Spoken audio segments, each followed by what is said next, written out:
paste to keep all your old scrap. I mounted a set of fenders on a fancy Peterbilt one time and we had to trim them. So, might be a little thick, I don't know. But I got 2 of these, so I got lots of it. So I'll see if I can cut a bar plate out of this and see how that works. Alright. Center punch my 2 holes. We'll drill those out. Start there. This paper being soaked in oil helps. You can see through it. See? I center punch the groove marks there. We'll start with that slot there. Okay, well so far so good.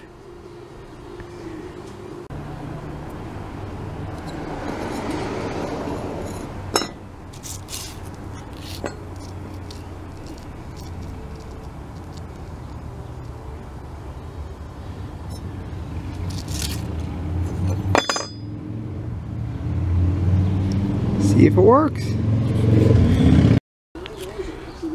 Well, I think I'd call that a success.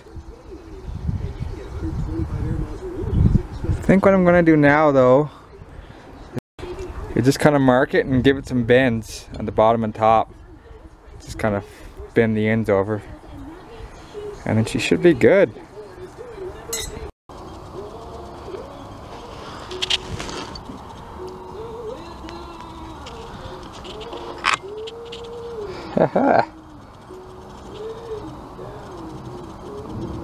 That's the real deal.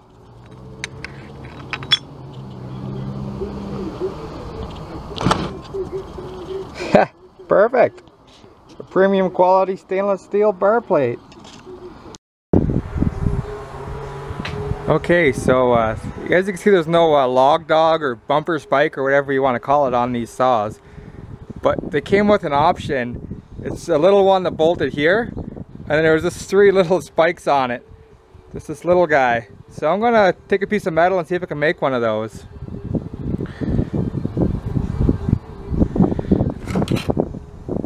And there's my new bar plate.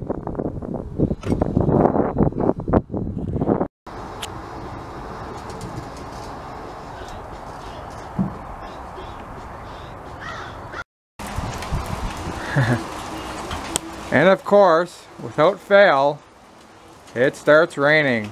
Actually, I think it might be hailing. Crazy weather lately. Just either sun or rain, no in between. Ay ay ay. Okay, well it rained just long enough to make things wet, but that's okay. I went in for lunch. You can see that. Might be a little radical there for the old 50cc saw, but I'll cut it out and see how it looks anyways. Well, that may be a little extreme for the old girl. Probably should design it so it's a bit closer to the saw, so I'm not losing so much of my bar here. But whatever, that's what we got. I'm running with it. This old bar, suffering from the old classic case of the bar's never been flipped. So, you know, it's wore a fair amount on, well, this was the bottom, on the top here. So I'm just going to grind the burrs off and flip the bar over and it'll be fine because this side looks good. So, there, I'll dress the bar up, sharpen the chain. There's a few screws and stuff missing. I'll get those in. Get this cleaned up and painted up and it'll be a working saw. There we go. Bar's all deburred. Ready for action.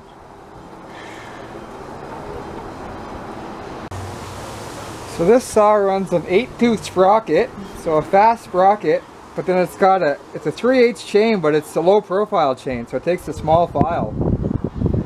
So I guess it's a 51cc saw, but it's pretty snappy and responsive. And I guess maybe it doesn't got a whole bunch of torque being only a 50. So I guess we're just going with chain speed with this saw, I guess. But it's going to work good. Yeah, that 8-tooth on a slow pro chain, and as snappy as this thing feels, I think it's going to be a fun saw. So I just got it together enough now. I'll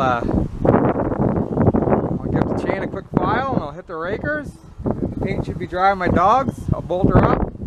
I got scavenged for a few little screws and bolts here and there. And we're gonna have a working chainsaw. So there she is.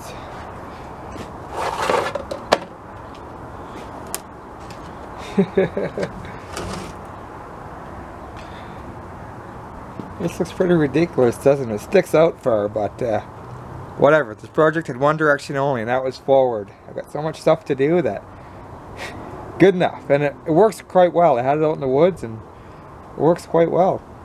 It just looks funny. I can cut it back farther, right, if I had to, but so I got all the screws and bolts replaced. I was missing the fancy shoulder bolt that went here, but Haley has a little milling machine, so this morning out at the farm while he's cooking breakfast, I milled out a little bushing for that, so now that's perfect. And there you go.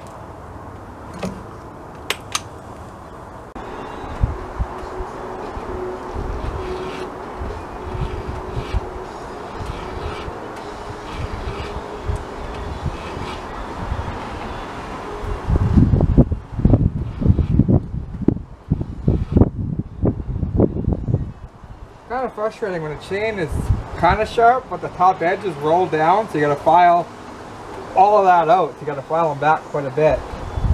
But this chain's got lots of life in it. It's only been filed a couple of times by the look of it.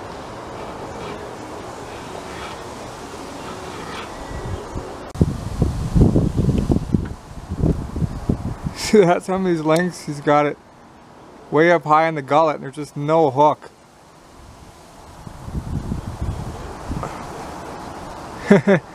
But then the other side I filed, he was cut right down almost into the friggin' straps, and he had a great big hook. I was actually friggin'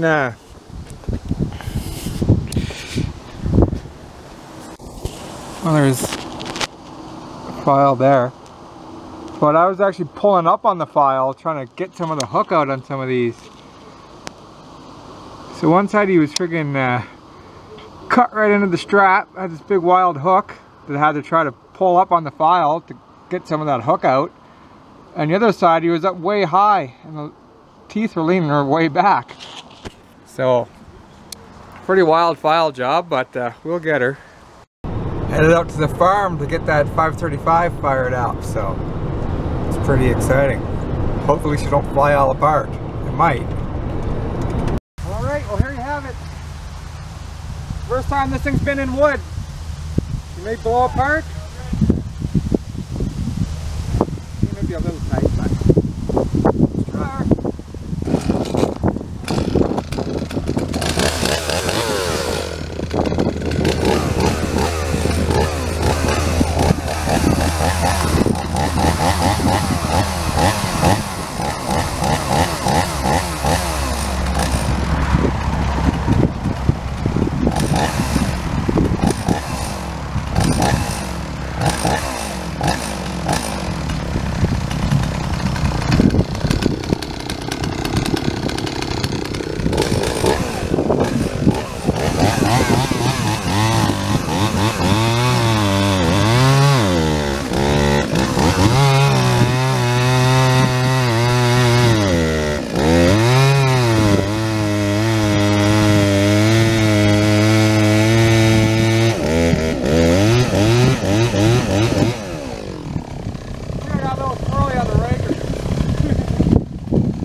I know I went a little aggressive on the rakers, but for a low profile chain with a hand file,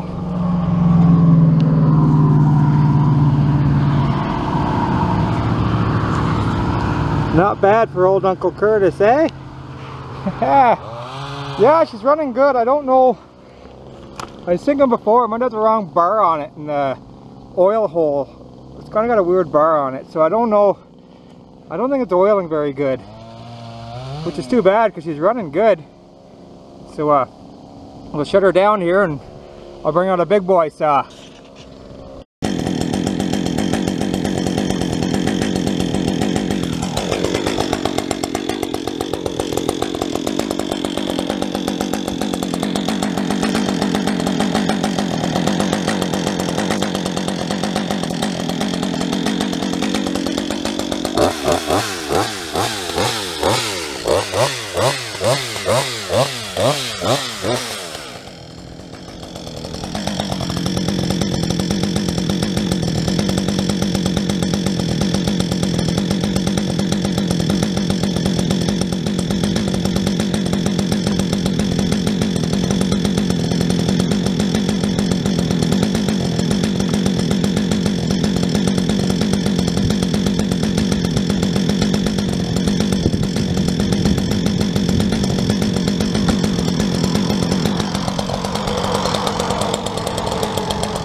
It's pretty dangerous cutting these.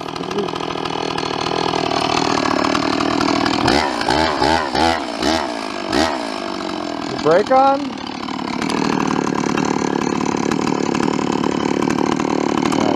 Oh yeah. Yeah, the bar's pretty, the top of the bar is wore. I flipped the bar over, the top's wore right.